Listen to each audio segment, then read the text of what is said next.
Hey guys, Mike Builds. Welcome back to the channel. Today we're going to be taking a look at this Jackery HomePower 3600 Plus portable power station. This is an absolute beast of a power station, and the specs on these things are getting so good for what you get for the price. We've been testing a lot of smaller power stations, staying around $300 to $600 as far as the budget. The biggest one we've tested so far had a 2,000 watt-hour battery and a 2,400 watt inverter. But this unit right here is on a completely different level than those. So let's get this thing unboxed, go over some of the specs. We're going to do some testing in this video.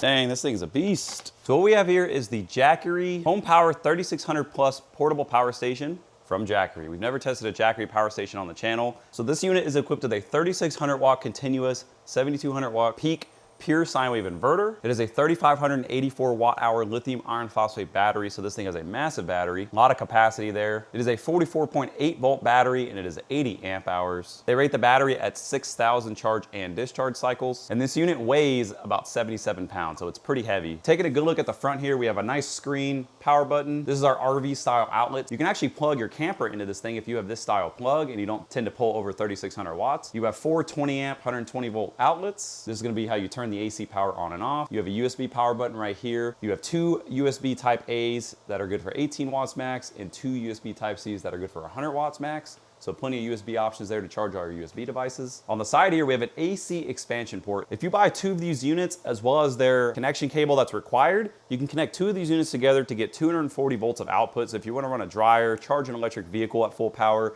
you'll be able to do all that very easily. And they sell the cable and it makes it very simple. It's plug and play, change a couple settings and you're good to go. Here's your AC output reset breakers. That's nice to have. We have 2 DC input jacks. They say they're 80/20. This is where you're going to plug in like your car charging adapter if you want to charge from a cigarette lighter. It's also where you're going to connect your solar input. The maximum each port can take is 12 amps at 60 volts. And you can use both of them for a maximum input of 1,000 watts. This is our battery expansion port. So if you want to buy an additional battery expansion for this unit, it'll plug in right here and you can add as much extra capacity to this unit as you want. And then right here, we have our AC input up to 15 amps. This is how we're gonna charge it from the grid. This is also how we're gonna use this unit in bypass mode. This unit does have a bypass function. But what's neat about the AC bypass function, it can also function as a UPS with a 10 millisecond transfer speed. So that's very fast. It should very easily be able to keep all your appliances running if you switch from grid power to battery power. Here's the back of the unit. As you can see, we have wheels. So it's almost set up like a suitcase. You have a handle right here.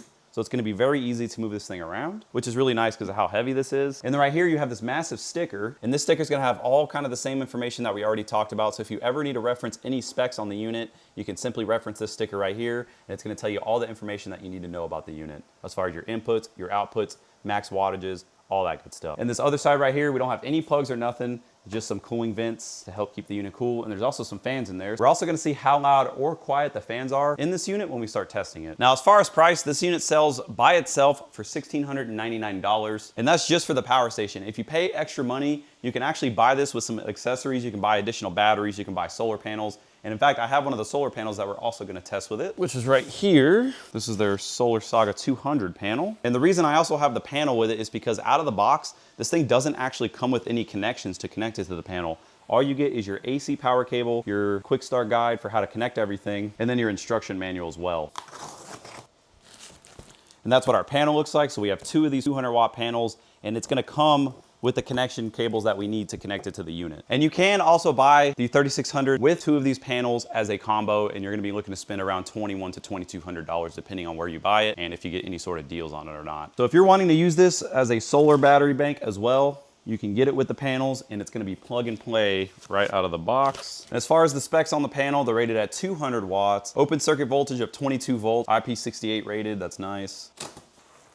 You can see the panel, it's all nicely folded up. It's got a nice carrying handle to make it very portable. And we are gonna take this thing outside, connect all the panels to it in this video just to make sure the solar input works. Here's that proprietary adapter cable that you're going to need to run solar panels. So this end is gonna plug into the portable panel, and this is the end that's actually gonna plug into the power station. And that simply plugs in right here.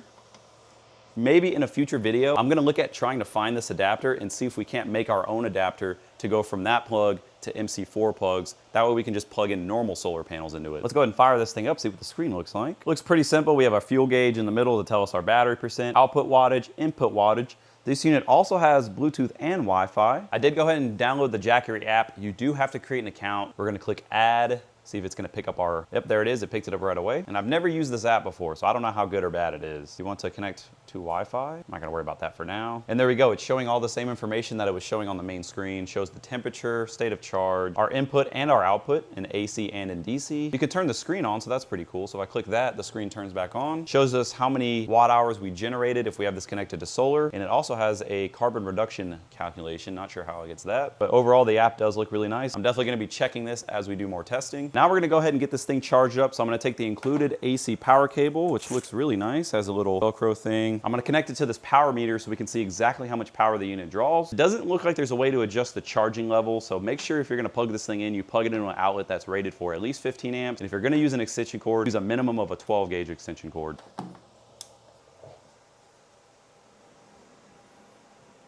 And there we go, it instantly shot up, looks like it's pulling. So the unit is indicating we're pulling 1,655 watts. It's gonna take 2.2 hours to fully charge the unit, so that is pretty good. And that's about as most as you can pull out of a 120 volt outlet. You can also connect solar into this and charge with solar and AC at the same time. If you're putting 1,600 watts into this with just AC power, if you add the solar panels as well, up to 1,000 watts, you can put about 2,600 watts into it all at once. So we're showing 1,655 here and 1,665 here. So the accuracy of the unit's indicated watts versus what we're actually putting in is actually very close, pulling about 14.7 amps. Now, as far as a good size comparison, here's the unit compared to I would say a standard size portable power station. This has a 1,024 watt hour battery. This has more than 3 times the capacity. It has double the inverter output. It also has a higher DC input for solar charging. This unit can do 600 watts max of solar charging. This can do 1,000, so you get more solar charging as well. And it's not really much bigger. However, this is designed more to be portable for camping, and this is designed more to be as your home backup or for your camper or RV. But because this thing also has wheels on it, I still think this thing's gonna be very easy to move around if you did wanna take it with you on your outdoor activities. Here we are in my backyard. I have my Ego electric zero turn right here, and I need to top the batteries up. I'm gonna set it all up out here with the solar panel, see how quick and easy we can get it set up, and see if we can charge this mower. Now this thing only pulls about 1,500 watts at full power charging, so it should be no problem to run it. There's also not tons of sun out, so I'm curious to see what the panels are gonna make on just kind of an overcast / cloudy day, but there are a couple clear spots in the sky, so we may get full sun. I love the fact that this thing has wheels, so we're gonna have a fully off-grid solar charging setup for the lawnmower. That'd be pretty cool. The solar panels are really cool because they just unfold.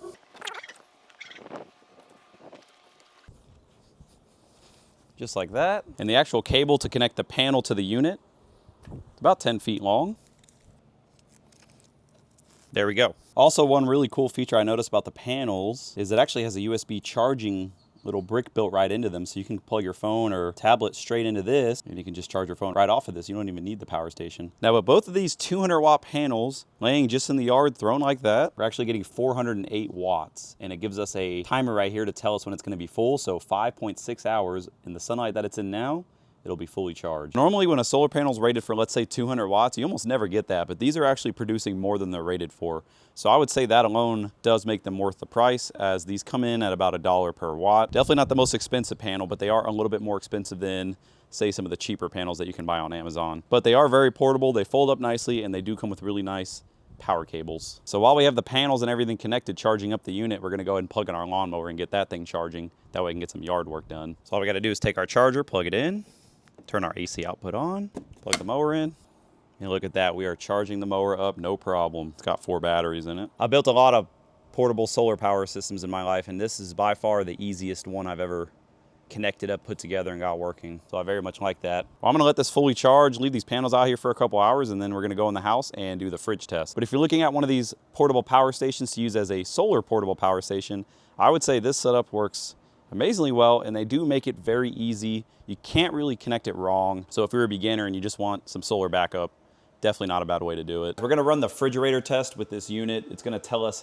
how many days or how many hours we can run a standard French door refrigerator off this thing. It is fully recharged. This test is also gonna make sure that this thing doesn't shut off if there's no current flow. It's also gonna be a good test because if you have this unit and you lose power, it's gonna give you an idea how long you can run your refrigerator for. So as you guys can see, we have 100%. If I open the fridge door, the light is turned off. Go ahead and connect it to the refrigerator. I'm gonna go turn the AC output on. This kilowatt hour meter, I'm gonna go ahead and reset it. And there we go, we're now running the test. We're also gonna see how many kilowatt hours we actually get out of this unit as well. And then here's our watts that we're using currently. So currently it is 3:42 p.m. on Sunday. We're gonna see how long we can get. All right, small update on the Jackery HomePower 3600 Plus. Doing the fridge test, it's 9 p.m. Monday night. So we've already been running this test for over 24 hours. Now the unit is already down to 21%. So if we would have lost power for over 24 hours at this point, we would still be cooling the fridge down, no problem. So my plan is I'm gonna check this thing again in the morning in about 10 hours and we're gonna see where it's at. And if it's dead in the morning, then we kind of sort of have a loose idea of how long it's gonna run. So anyways, I'll see you all in the morning for the final results.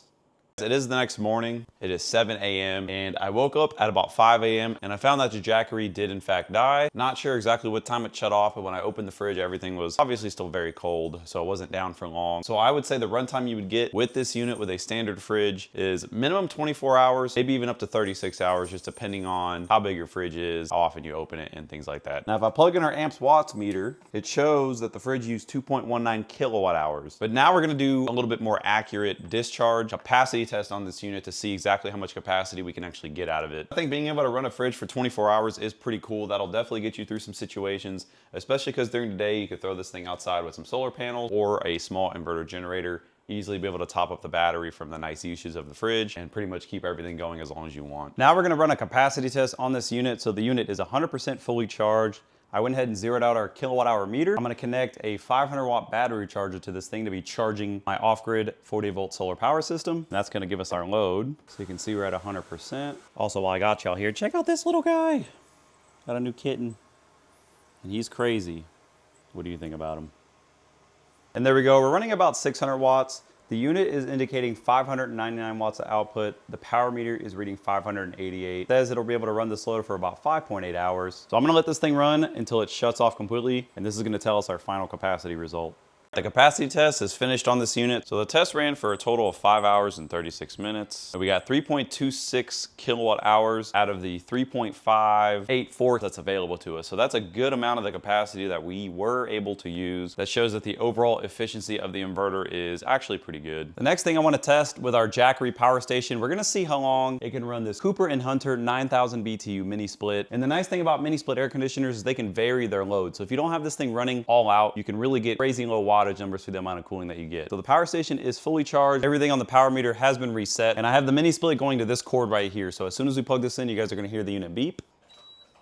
And there we go. Now all we gotta do is take our remote, turn it on. I'm gonna put it on 77 automatic fan speed, and we're just gonna leave it like that. So you can see we're at 100%. The wattage is slowly going up as the unit is powering on. And that's it. So we're just gonna let this thing run until it completely dies, and we'll see how many hours we get. We just finished the mini split test, and it looks like we were actually able to get a total of about 8 hours. That's very solid, so almost all night, and we used 3.21 kilowatt hours. Next, I wanna do sort of a max load test with this unit, so I wanna put close to its maximum output worth of loads on it, and I wanna see if the unit will run all the way until the battery dies, just to make sure that it can handle it and it's not gonna overheat or do something weird. We're at about 3,347 watts of output. That's the highest I can get out of these two battery chargers. So I'm gonna let this thing run at almost max output until it dies. And it says it'll be able to run this load for about an hour, which is pretty incredible. 3,300 watts is a lot of power. Now, if you're curious about the fan noise of the unit, it's very quiet.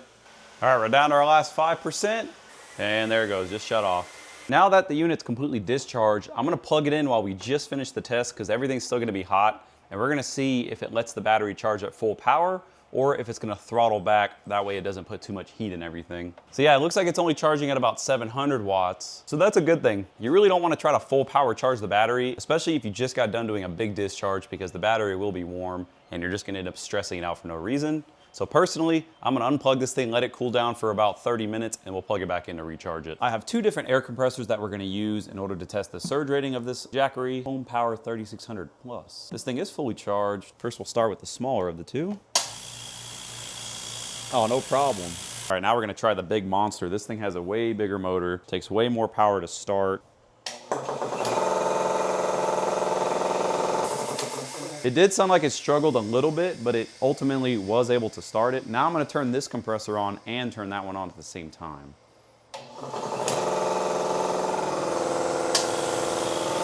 That's pretty impressive. This is about as heavy duty as you can go for an air compressor. without going to 220 volts. So I went ahead and took this thing apart so we could get a small glimpse of what the inside looks like. So this appears to be all the inverter stuff. We also have a rather large board here with a bunch of transistors and stuff on it. There's our AC output right there, as well as all the screen and all the front inputs. The battery is right here on the bottom, so all your battery cells are down there, and they are 20 amp hour cells. Looks like they're using some sort of XT60 or XT90 connector to connect everything up. Looks like there's some rather large bus bars right there going to the inverter. There's our very quiet cooling fans. It's got like a metal shroud to help direct airflow over everything. A little bit better look at the cells. This would be like the bottom of the unit. Here's the other side. A lot of heat sinks and stuff going on in there. This is all very dangerous, so be careful. Don't be poking around. And that's really it. The whole thing is kind of built like a clamshell, kind of like a lot of some of the other power stations that we've taken apart. So all the battery is going to be at the bottom, and then all the BMS, all the voltage converters, as well as the inverter are all gonna be on the other side. There's not much more I can show you guys, but I figured some people might be interested in seeing what this thing looks like on the inside. So that's gonna wrap up my testing and review of this Jackery HomePower 3600 Plus with the two Jackery 200 watt solar panels. Now, if you want to get into solar power, maybe mess around a little bit, or have something just as a backup without having to use a generator, this is a really great option, especially because of the inverter output you get and the size of the battery that you get. There really isn't any compromise versus going with a smaller unit. You get fast AC charging, you get 2 solar inputs. It was able to run pretty much everything that we plugged into it. Didn't see, we never overheated it. The unit never really shut off. Now, when we overloaded 2 outlets together, we did trip the breakers. But all we have to do if you're gonna do that is just load balance a little bit. You'll be just fine. And this is so far the biggest, most powerful power station that we've tested. It's also one of the most expensive. These units are quite pricey. You do get a little bit of peace of mind though, because they do have a pretty good warranty. And Jackery appears to be continuing to push and make products. They've been around now for a while. I can't speak on how the warranty process would be, but normally the more established companies tend to take better care of their customers than some others. So if you're wanting to get into battery backup, solar stuff, or you just want to have a battery backup in case a storm hits, this may not be a bad option, especially if the money isn't a big deal. It is nice that this unit is expandable, but I think the biggest con of this unit is the fact that it doesn't run a standard 48 volt system voltage, which means there's really not going to be a way to adapt this and add your own secondary batteries. You are going to have to go through Jackery to get your batteries. So if you wanted to buy like a cheap golf cart battery, make your own harness, plug it in, you're just not going to be able to do it with this unit. So it is something to keep in mind if you're shopping around comparing features with one power station versus another. But if you're just going to buy this unit, use it as a standalone unit or buy it with the solar panels, you'll have absolutely no trouble just using it as it is. And you can always go back and get their expansion battery if you want it. And the fact that you can actually series up power stations themselves, if you want to get 240 volts, you can put 2 of these together. They will communicate and you can power 240 volt loads, charge an electric car, run a clothes dryer, a water heater, or even if you have a generator plug on your house, you could back your entire house up. Now keep in mind, you're not gonna be able to run your water heater, your central AC, and charge your car at the same time, but you're still gonna have more than enough power to run all your lights, charge your devices, run a window AC if you wanna have some AC, and definitely get you through a mild power outage. Now, if there's any other suggestions you guys wanna see me do with this power station, leave it in the comments. I have been testing quite a bit of power stations lately, but I do have some DIY setups coming in the future, so if you wanna see more of the DIY solar videos, definitely subscribe, stick around, let me know what y'all wanna see, but that's gonna be it. If you guys made it to the end of the video, thank y'all so much for watching. Let me know y'all's thoughts in the comments about the testing we did. Let me know what you guys think about this Jackery power station, and that's it. I'll see y'all in the next video.